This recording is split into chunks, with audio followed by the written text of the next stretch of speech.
In the year 79 AD, the city of Pompeii was alive. Markets were open. Children played in the streets. Wine flowed in taverns. Above the city stood a quiet mountain. No one feared it. No one understood it.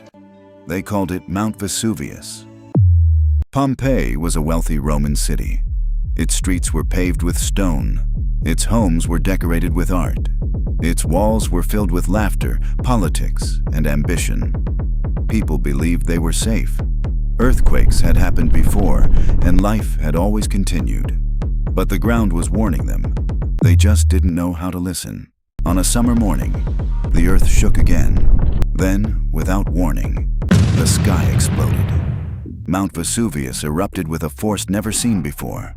A towering cloud of ash rose miles into the sky. Stones and fire rained down. At first, many people stayed.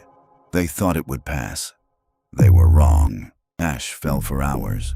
Roofs collapsed. Streets disappeared. Breathing became impossible. Darkness swallowed the city. Some tried to escape. Others prayed. Many froze in fear. Then came the deadliest force of all. Not lava, but clouds of superheated gas and ash moving faster than any human could run. In seconds, Pompeii was silenced. Entire families fell where they stood. The city was buried under meters of ash. No screams were heard again. Time stopped.